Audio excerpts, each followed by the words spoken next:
What's up? How y'all doing? Sumager. I was at the knife store the other day, and we were talking about this knife here. Actually, this is the Masserin Cobb Tonto.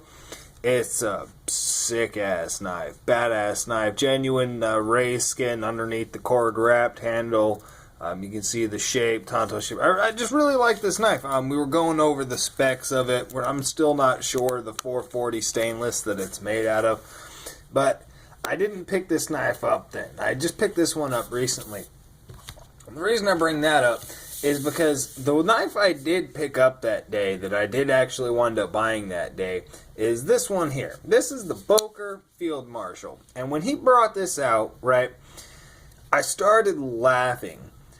And I mean, and honestly, I think in his mind, he thought I was laughing as a negative. I mean, I honestly think that he thought I was laughing at the knife itself, like it's a joke, it's dumb, because it's just massive, it's huge. Look at the size of these liners. The G10 scales are honestly finished kind of strange. I am a fan, but I can see if somebody said they wouldn't be, and I love it. I had to pick it up. I mean, I was just like, yes, I'm going to buy this knife. This was a couple months ago. See their Todd Begg design 440C. Boker does a good job with their 440C. I'm not sure exactly what this knife is designed for exactly, because it's huge, it's massive. It would be a fantastic work knife. I mean, it just, the grip that you get on this thing, it's just, It feels fantastic in the hand. It's got that little cutout right there. My thumb, you can see the way my thumb just perfectly fits into that little cutout. So any type of cutting I need to do, any type of push cutting, draw cutting, it's just fantastic for work. I don't like the fact that it's got a hollow grind on it, especially with the 440C. It's a little bit harder steel. Doesn't have as much of the ductility to it. So that hollow grind on a hard work knife, as well as it's got holes in the blade, which just give an extra amount of drag when cutting through any sort of material that would actually grab any sort of softer material that would grab onto that. So it does have some negatives, as well as it does. It wasn't really a spine whack test. I was walking down the trail, and as I was just beating off. The reason why, I'll get into that. I don't like to bust up my main edge breaking off little twigs, just because it just seems unnecessary to me. So I always use the spine of the knife. And this thing is so big and so beefy, so heavy.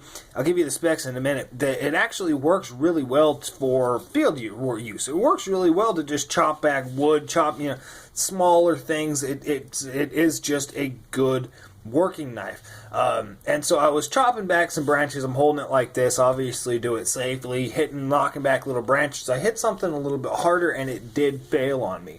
And hitting up against a hard enough surface, I can actually get this lock. You can see it's got a good engagement, but I can actually get it to fail. I mean, that's just all doesn't matter. You shouldn't be beating the spine of your knife into the back of a tree in the first place. However, this is a very, very showy knife. There's so much sticking out of your pocket.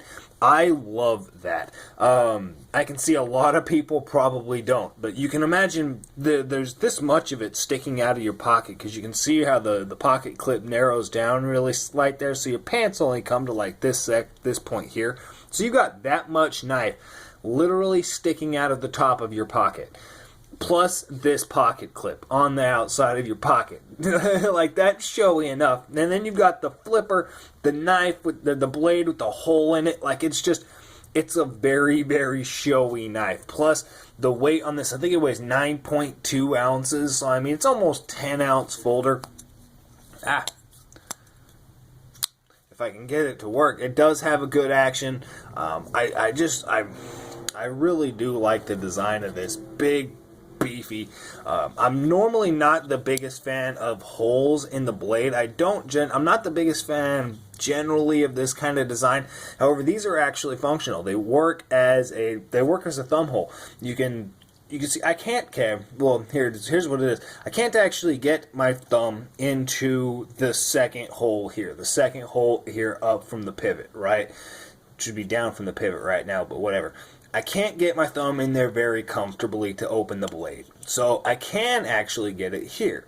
That's easy. This is very easy, right? On the third hole. So what I'll do is put my thumb on the third hole, use that, and then as I swing around, my thumb will move down the blade itself, catching that second hole to open the blade. Can you see that? So in the opening of the blade, using these holes as a thumb stud or an opening hole, I start here, it moves down the blade to the second one, and I end up there. It's an interesting thing, but it works consistently every time, almost, if I don't mess up.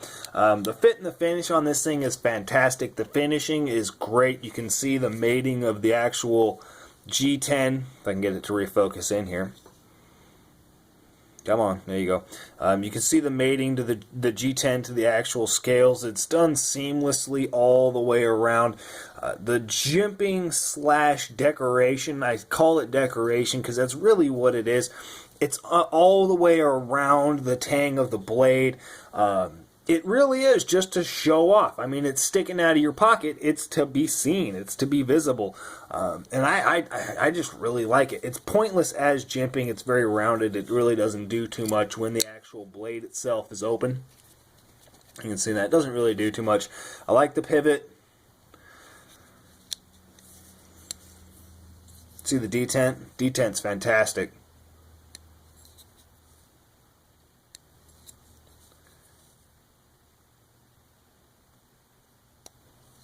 You can see that.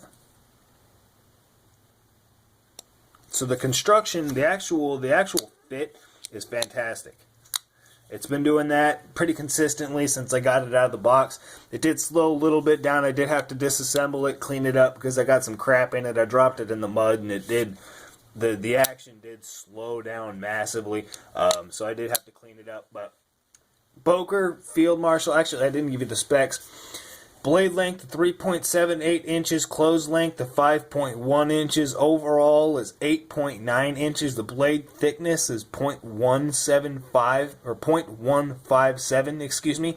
The handle thickness is 0.78, so it's almost 0.8 inches thick on that handle. So it gives it such a just beefy handle. 9.27 ounces. The MSRP is $144. You're probably going to wind up paying about $80 for it. I paid $85 in the store after taxes. Just it's almost funny. Give me a sec. 1 second, actually. Give you a actual size comparison. Mini Griptilian, full size Griptilian. So you can see what I'm talking about. Just big, beefy bitch. I love it. Y'all have a good one.